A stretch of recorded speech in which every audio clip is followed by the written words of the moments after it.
Assalamualaikum warahmatullahi wabarakatuh. Selamat siang para Bapak Ibu sekalian. Hari ini bukan hanya sebuah Zoom Live atau masuk ke YouTube, tapi ini adalah acara podcast live yang dimana akan disebarkan secara langsung di platform podcast kita. Jadi mungkin kalau ada yang tanya-tanya, loh kok yang di Zoom-nya kok ada beberapa orang aja nih, tapi yang di lainnya kok nggak ada? Kemana semua orang?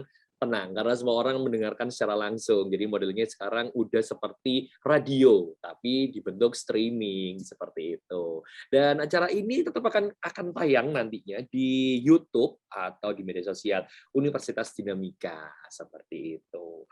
Dan sebelum kita masuk ke materi yang luar biasa nih tentang batik ya, karena masih suasana di bulan Oktober, saya akan memberikan sedikit tentang sebenarnya apa sih batik gitu kan. Nah, di masa-masa dengan perkembangan teknologi ini, ya kan kita tahu batik itu juga menjadi suatu karya seni yang luar biasa, apalagi menjadi ciri khas dari Indonesia sendiri. Nah, akan tetapi anak mudanya nih, generasi-generasi muda itu masih bingung bagaimana ya caranya untuk mempertahankan sebuah karya seni batik Indonesia ini untuk kedepannya. Kemudian mereka juga masih bingung gimana sih cara membedakan batik yang satu ini dengan daerah ini seperti itu. Oleh karena itu kita undang seorang atau Bapak Batik Indonesia kebetulan ada di Universitas Dinamika. Nah, kalau gitu kita sapa saja. Selamat siang Bapak. Selamat siang, Mas. Oke, bisa kenalan dulu nih Pak dengan Bapak siapa nih, dengan mengajar di prodi apa seperti itu. Baik, Mas. Selamat siang semuanya, Bapak Ibu pemirsa dan pendengar. Nama saya Karsam, asli dari Tuban. Jadi saya lahir di Tuban tahun 68. Sekarang saya mengajar di home base saya ada di prodi Diploma 4 Produksi Film dan Televisi. Pada hari ini saya juga diberi tanggung jawab menjadi Dekan Fakultas Desain dan Industri Kreatif Universitas Dinamika. Oke. Itu Mas. Ya. Baik Pak, langsung saja nih kita akan masuk ke materinya Pak. Tadi kan saya bilang batik ini kan sebuah karya seni Indonesia yang tak ternilai harganya dan hasilnya gitu ya. Nah, untuk sebagai generasi muda nih Pak ya, itu gimana sih Pak agar bisa mempertahankan memaknai sebuah karya seni batik ini Pak? Oke Mas, terima kasih. Mohon maaf jika nanti misalnya saya ada hal-hal yang salah begitu ya. Pada saat sekarang ini kita sudah mengetahui bahwa teknologi itu tidak bisa dibentung gitu ya. Teknologi nggak bisa dibentung. Bahkan negara ini juga tidak ada batasnya begitu. Nah, salah satu sikap agar batik itu bisa terus berkembang, tentu saja kita tidak akan bisa membatasi, oh ini harus seperti ini harus seperti ini harus batik tulis saja, batik cap saja, tidak akan bisa. Jadi saya berani mengatakan kalau misalnya proses karya seni itu ini hilang dari norma-norma keklasikan, ini hilang dari norma-norma dasarnya. Itu tidak akan bisa. Jadi kalau menurut pahaman saya ya kita harus memanfaatkan teknologi di dalam proses berkarya seni. Dalam bidang apapun, entah itu lukis, entah itu patung, entah itu apapun, termasuk dalam ini adalah batik. Nah, bagaimana proses pemanfaatan teknologi terhadap batik? Ya banyak, bisa dari sisi bahannya, bisa dari sisi alatnya. Kalau yang dulu itu kan cukup dengan canting biasa. Nah, sekarang ini kan ada yang namanya canting listrik. Dulu ada yang namanya wajan tradisional yang menggunakan angklo ya, areng dan lain sebagainya. Nah, sekarang dengan perkembangan teknologi kita bisa menggunakan kompor listrik. Nah, kemudian untuk membuat desain, dulu kita membuat dengan menggunakan pensil pelan-pelan dan lain sebagainya. Sekarang ada Corel Draw, ada Photoshop. Kita bisa membuat desain itu melalui Photoshop, bisa melalui Corel dan lain sebagainya. Itu sebatas teknik. Tetapi esensi sebuah batik jangan ditinggalkan, gitu ya. Nah, untuk perkembangan motifnya, pembuatan motifnya ya kita sesuaikan saja sesuai dengan kondisi anak yang sidang proposal tugas akhir, yaitu membuat motif batik kontemporer dengan lokal konten Jombang. Nah, kalau nanti motifnya itu melulu ke parang, kemudian ke kawung, yang klasik-klasik dulu gitu ya anak-anak muda sekarang akan wegah kalau menggunakan. Perlu saya sampaikan bahwa ada anak kelas 6 SD ikut lomba mendesain batik dan dia dinobatkan menjadi juara batik Jawa Timur. Itu dilombakan di level mahasiswa, SMA dan lain sebagainya. Dimenangkan oleh anak kelas 6 SD. Dia membuat apa? Membuat motif permainan taman bunggul. Jadi ada orang main game, ada orang anak jalan-jalan, itu dibuat motif semuanya, diaplikasikan ke dalam apa?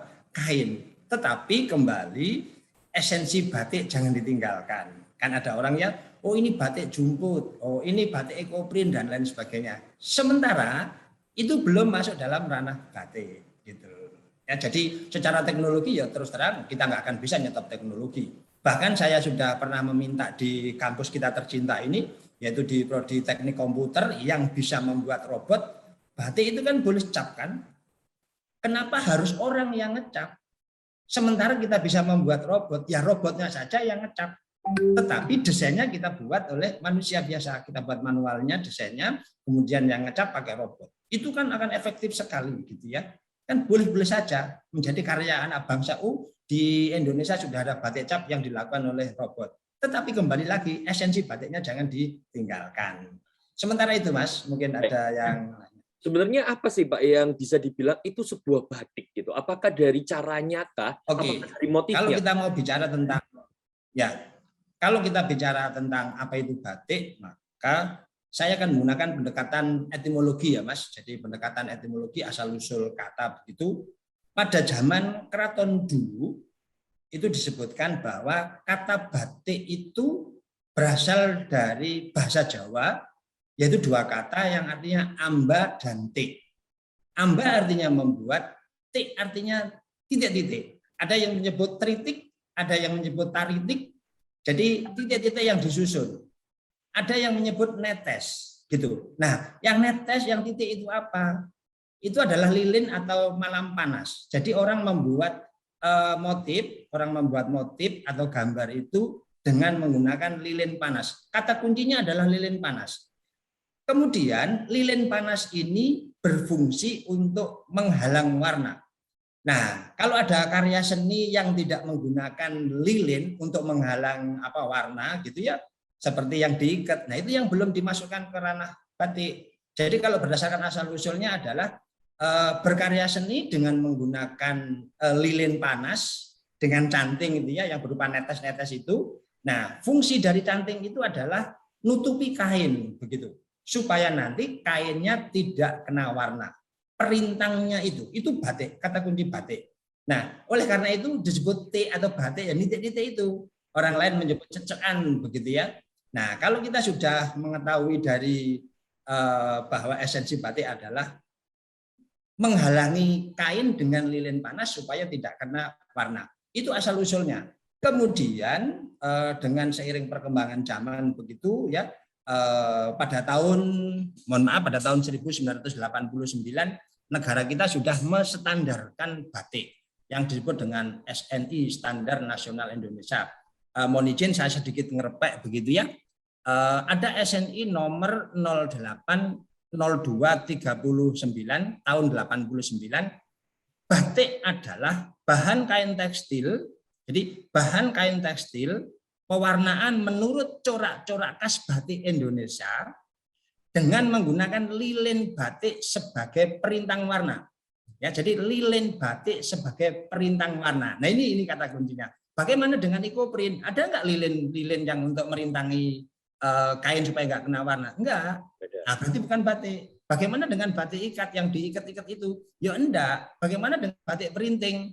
Batik printing itu kan ada gambar, kemudian di mesin seret keluar. Melalui perintang lilin panas tidak. Nah, kalau toh itu ada orang yang menyebut batik dan lain sebagainya, monggo. Tapi yang jelas itu belum masuk SNI Batik Mark Indonesia.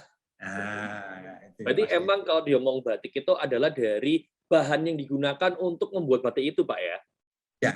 Nah, kalau misalkan yang menggunakan ini, misalkan contohnya ya dengan perkembangan teknologi, ternyata membatik itu bukan lagi manusia, tapi robot yang membatik. Apakah masih bisa disebut dengan sebuah batik, Pak?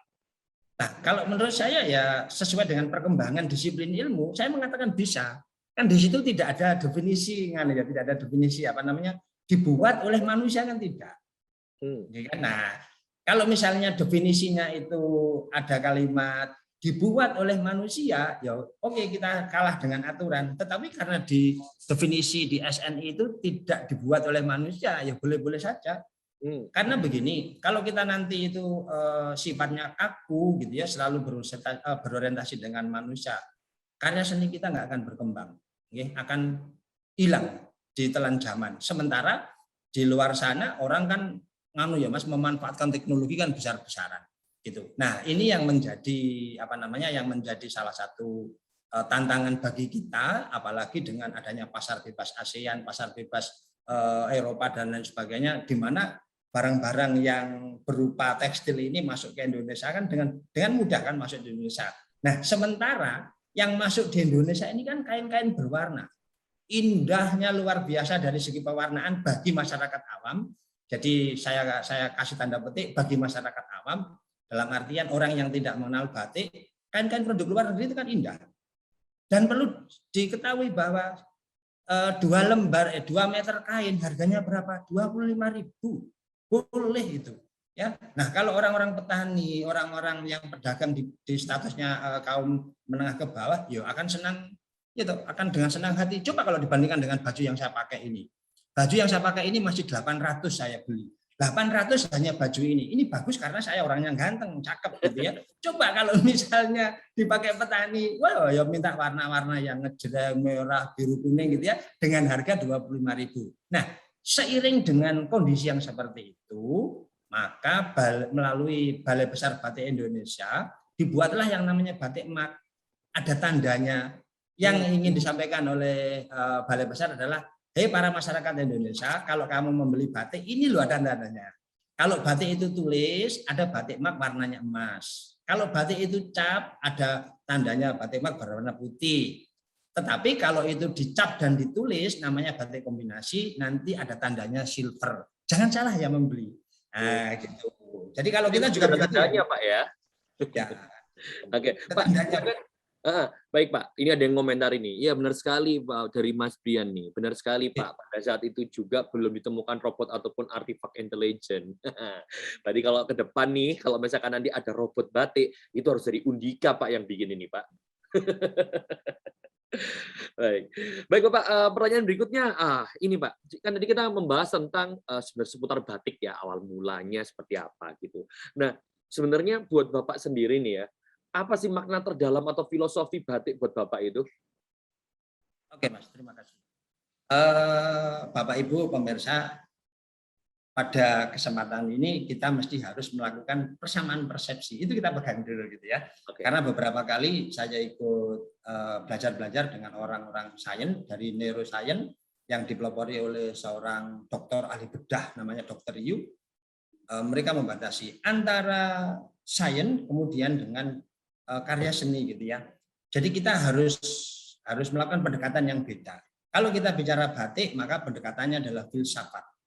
Tidak bisa batik diterjemahkan dengan ilmu sains. Misalnya gini, warna itu panas. Kalau dari ilmu sains nggak ada yang namanya batik itu apa warna itu panas. Warna ya seperti itu.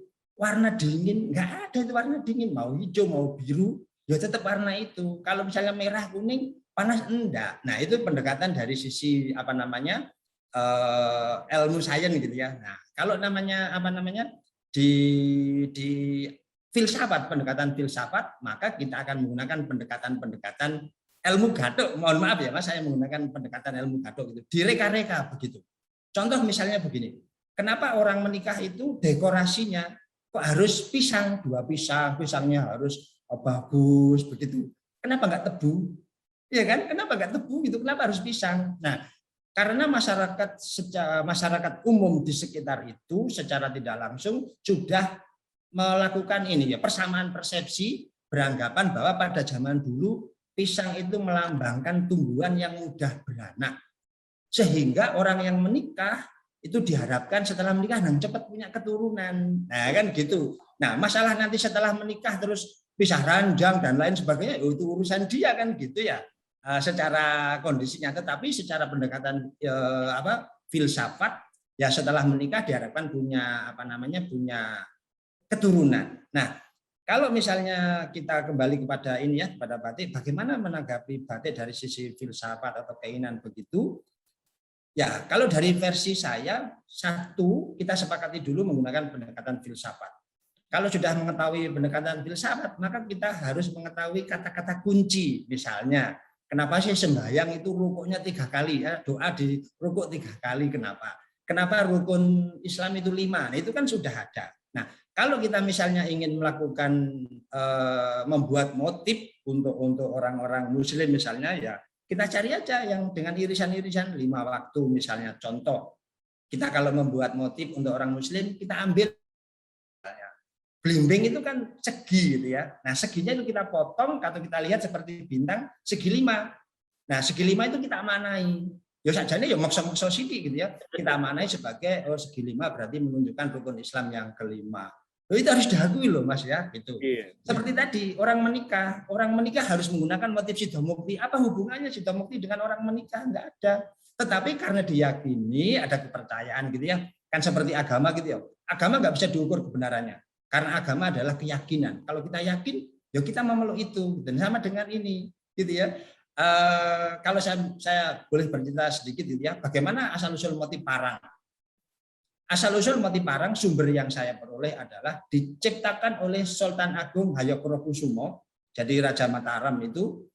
Konon katanya Sultan Agung ini kan punya istri dengan Nyi Roro Kidul, gitu ya. Sering melakukan ke Laut Selatan begitu. Nah, beliau ini melihat ombak laut yang begitu besar itu nabrak batu karang. Tapi batu karang ini nggak pernah rusak.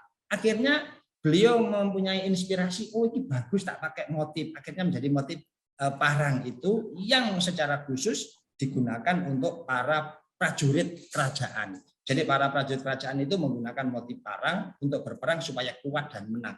Nah sebenarnya kan ya nggak ada tuh hubungannya. Kalau mau menang ya prajurit itu harus tirakat, harus olahraga, makan yang sehat dan lain sebagainya.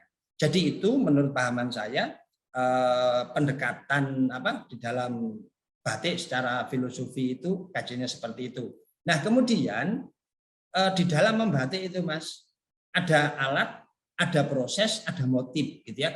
Alat, proses dan motif begitu. Nah umumnya orang-orang mengetahui bahwa nilai filosofi batik itu terletak pada motif. Sebenarnya tidak hanya pada motif. Kembali kepada kesepakatan waktu itu ya. Di antaranya adalah ada proses. Kemudian ada alat begitu. Nah, alatnya bagaimana? Saya ambil satu contoh alat yang paling umum yaitu canting. Canting itu diibaratkan sebagai manusia di mana cucuknya canting ini mengeluarkan lilin panas. Nah ini yang dianggap sebagai omongan orang. Jadi omongan kita itu harus dijaga, tidak boleh ngomong itu asal ngomong. Kalau kita meludah jangan ditarik kembali. Nah itu yang dimaksud kalau mencanting ya hasilkanlah motif-motif yang bagus. Itu dari contoh alat ya canting. Nah dari sisi proses ada pepatah begini. Anak itu darah biru. Nah, katanya biru ya, kata kuncinya adalah biru, darah biru. Kalau ada darah biru berarti dia dianggap sebagai keturunan raja. Nah, untuk menghasilkan warna biru itu namanya wedelan, Mas. Diwedel. Jadi batik itu dicelup ke warna wedelan, semakin dicelup semakin kuat berarti dia memiliki kekuatan yang darah biru tadi. Ya, begitu. Nah, sekarang menurut kajian berikutnya warna biru tadi selain dari keturunan raja, warna biru ini adalah melambangkan pengetahuan. Orang-orang tua kita, leluhur kita menyebutkan begini. Ada kalimat begini ya. Sak bejo-bejane wong lali, isih bejo wong kang eling. Artinya, seuntung-untungnya orang yang lupa, itu masih untung orang yang ingat. Sak bejo-bejane lali, isih bejo wong kang eling, syukur-syukur yen kandel wedelane. Proses mewedel tadi. Syukur-syukur yen kandel wedelane. Terlebih lagi bagi mereka yang mau meningkatkan pengetahuannya. Mau sekolah, mau apalah begitu ya. Diakhiri dengan atur hati-hati lan waspodo. Nah, gitu ya. Jadi kita itu sudah orang yang ingat, kemudian kita memiliki pengetahuan yang baik, kita hati-hati dan selalu waspada. Nah, itu akan luar biasa. Nah, itu terletak kepada di proses membatik yaitu medeli. Nah, yang terakhir dari proses itu ngelorot, Mas. Melorot itu adalah menghilangkan lilin-lilin yang nempel di kain. Jadi proses terakhir membatik itu lilinnya harus dihancurkan dengan air panas. Artinya apa? Kita itu sama dengan masuk candra muka awas candra di muka begitu ya, digodok gitu di pendidikan yang begitu kuat gitu ya, untuk membersihkan perbuatan-perbuatan kita yang jelek ya, untuk menghilangkan dosa-dosa kita digodok di air panas, akhirnya menghasilkan batik yang luar biasa.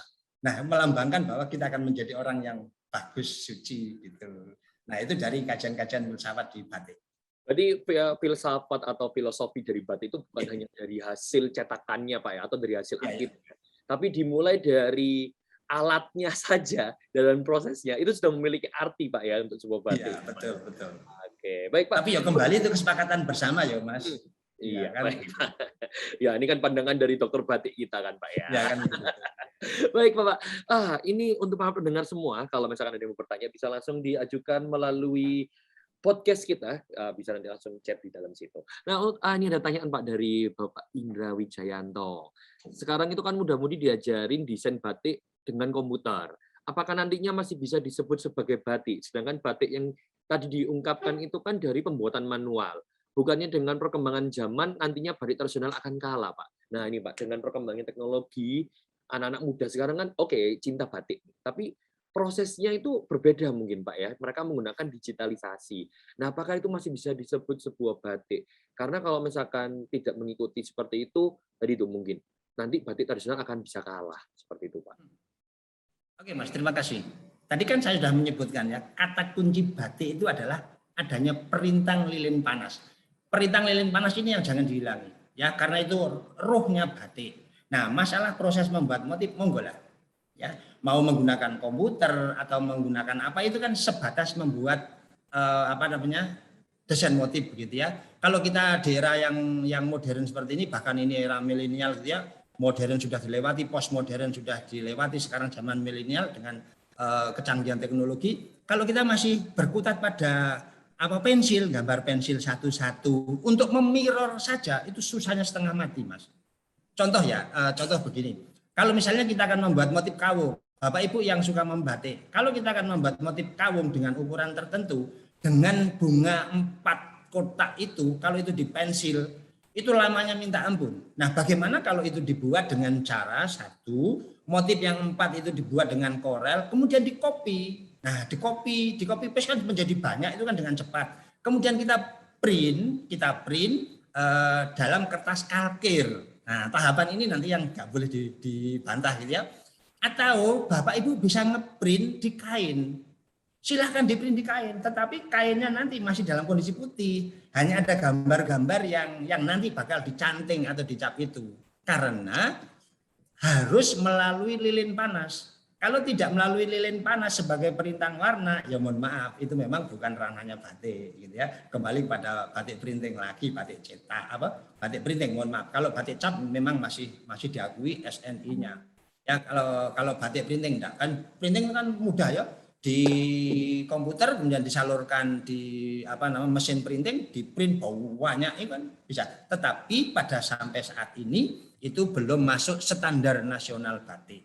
SNI-nya belum diakui. Nah, nggak tahu untuk kedepannya tergantung dari para musyawarah batik di Indonesia, yaitu di Balai Besar Batik Indonesia. Ya, itu yang biasanya menangani SNI batik. Jadi kalau mau tetap dianggap sebagai batik, yaitu tadi ya Mas, harus melibatkan lilin panas untuk nutup kain agar tidak kena warna. Nah, cara membuat motifnya monggo terserah gitu. Itu ya, motif atau nanti hasilnya mau diaplikasikan di media apa aja itu terserah Pak ya. Tapi terserah, proses gitu yang nggak boleh dihilangkan yaitu dengan lilin tadi. Tetap lilin panas, iya. Oke, baik. Bapak, kan kita tahu nih Pak, di setiap daerah khususnya di Pulau Jawa ini memiliki banyak beragam motif batik Pak ya. Nah, kita sebagai anak muda gimana sih Pak cara membedakan oh ini batik Madura, oh ini batik mana kayak gitu tuh gimana sih Pak cara membedakannya? Kalau pada saat ini saya ditanya seperti itu, mohon maaf, saya terus terang nggak bisa jawab untuk saat ini. Kenapa demikian?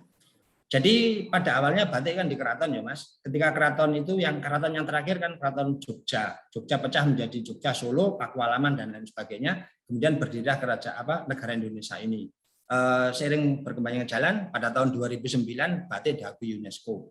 Begitu batik diakui UNESCO 2 Oktober 2009, ini kan lagi gendeng-gendengnya batik gitu ya. Kebetulan saya sebagai pelaku begitu. Saya diminta oleh Disperindak Jawa Timur keliling Indonesia ngajari batik. Itu terus-menerus. Nah, ketika kita mengajari itu, ya ini adalah batik dari sini, ini batik dari sini, batik dari sini.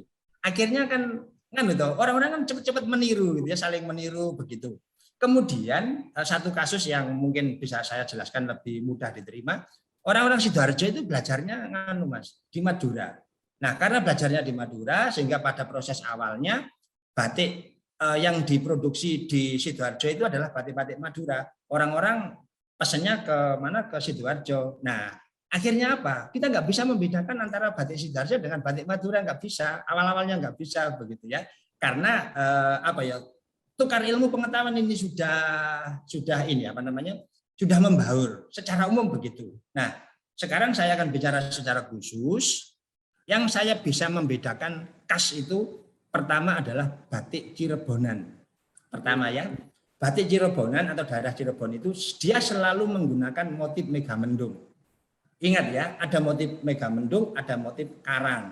Kalau motif megamendung itu digunakan motif batik, tapi arahnya itu ke sini ya, horizontal.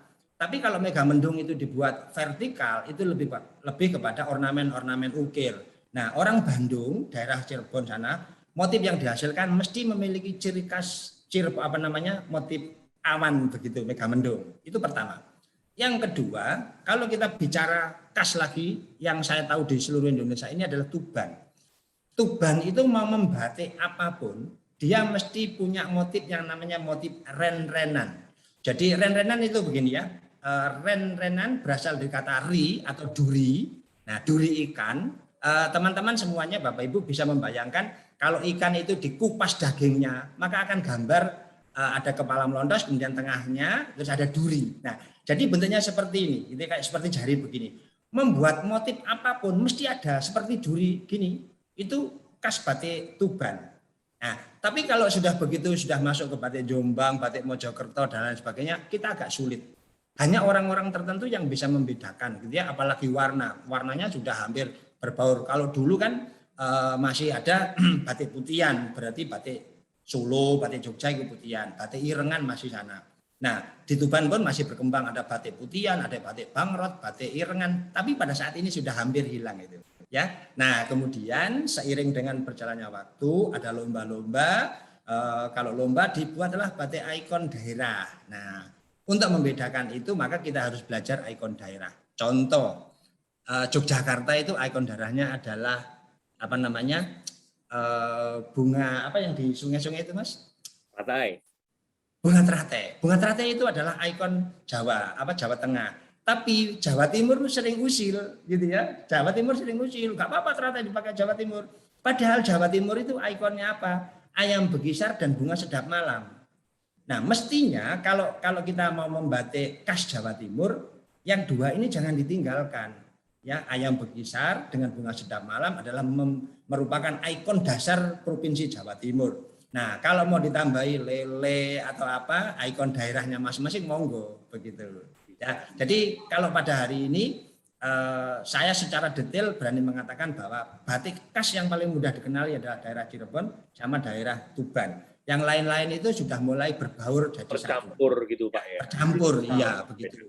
Nah, kalau mau mohon maaf kalau mau mengenali lagi itu yang agak mudah dikenali adalah batik pesisiran, Mas. Nah, batik pesisiran dengan batik pedalaman itu memang agak beda gitu ya. Bisa dibedakan ya Pak Masian ya. Nah, batik pesisiran itu nanti motif-motif yang digunakan itu kelihatan banget seperti motif-motif di Madura, Tuban, Sidoarjo itu batik pesisiran. Warna-warnanya juga seperti itu. Kemudian motif-motifnya tidak akan jauh dari motif-motif laut gitu ya. Itu batik-batik pesisiran. Baik Bapak, yang pertanyaan terakhir nih Pak ya, seputar tentang generasi mudanya nih Pak ya. Bapak punya pesan nggak sih Pak untuk generasi muda agar batik ini bisa dilestarikan semakin besar ya dan tidak diklaim tentunya oleh negara lain gitu Pak. Nah Bapak apa yang akan Bapak pesankan ke generasi milenial? Bukan hanya generasi milenialnya aja Pak atau generasi mudanya, tapi untuk para pemerintahnya juga. Karena saya tahu kalau untuk pertanian sebuah batik bukan hanya dari para generasi mudanya, tapi seluruh elemen juga harus mendukung Pak. Nah apa yang Bapak harapkan dan berikan pesan untuk mereka semua Pak? Terima kasih Bapak Ibu pemirsa semuanya. Nomor satu, mari kita belajar kejujuran ya. Nomor satu itu kejujuran. Kenapa kok begitu? Mohon maaf saya tidak mengagung-agungkan negara lain gitu ya. Kita bicara remasol saja. Kita remasol itu, jadi remasol itu Mas, jenis pewarna batik, kalau sudah dikasih air secara reaksi dia akan kelihatan. Kalau merah dikasih air langsung berwarna merah, itu remasol gitu ya. Nah, kualitas remasol kita itu jauh di bawahnya Malaysia. Nah, gitu ya. Berarti kan supaya nanti batik Indonesia itu tetap berkembang, mari kita jujur dululah gitu ya. Kita tingkatkan kualitas bahan-bahan batik, termasuk alat-alatnya. Kita bicara naptol. Orang-orang yang sudah paham dengan batik di Indonesia, maka dia akan pergi mana? Naptol Jerman, naptol Jepang, naptol India. Naptol Indonesia bagaimana? Tingkat lunturnya itu tinggi. Nah, ini loh yang harus kita jaga. Kita itu kadang-kadang jualan es gitu ya, kurang manis, tambahi sari manis. Nah, ini menjadi penyakit. Kalau mereka yang penting batinya banyak gitu ya. Nah, kalau bisa teman-teman anak-anak muda, saya minta bahwa kejujuran akan membawa kualitas yang baik. Jadi kualitas ini kita jaga. Pertama itu. Yang kedua, tolong karena era kamu adalah era teknologi, harus kamu manfaatkan teknologi yang sebaik-baiknya ya, tanpa meninggalkan esensi batik. Termasuk di dalam pemasaran batik. Kalau kita pemasaran batik masih menggunakan yang tradisional, ya habis kita. Batik kita akan kalah dengan orang lain. Maka pemasaran yang sifatnya online, Instagram, dan lain-lain, anak-anak muda kan lebih ahli ya Mas, itu saya rasa dia paham. Nah itu harus dipertahankan ya kualitasnya. Nah alat-alatnya juga begitu. Jangan sampai nanti membuat canting, ya canting itu nanti logamnya jelek juga nggak bagus. Contoh ya, saya itu bisa menyanting dalam waktu 1,5 menit tidak mengambil lilin 2 kali. Nah, biasanya kan orang nyanting itu diambil, sebul, ditiup gitu ya, ambil lagi, tiup, ambil lagi. Itu disebabkan oleh ini kualitas bahan. Kok bisa begitu? Coba anak-anak muda berpikirlah bahwa lilin itu akan bisa digunakan dengan baik jika panas. Satu. Yang kedua, bahan apa yang bisa menyimpan panas yang lama? Berarti tembaganya itu harus dibuat melindungi kondisi tembaganya atau logamnya dijaga dengan baik sehingga ketika lilin itu diambil, dia bisa nyimpen panas. Karena kalau panas, maka dia akan enak terus dipakai. Ya, begitu. Nah, yang berikutnya, tolong hindari generasi-generasi yang terdahulu. Generasi terdahulu itu, mohon maaf. Kalau kita sudah membatik, gitu ya, sudah selesai, kemudian dilorot.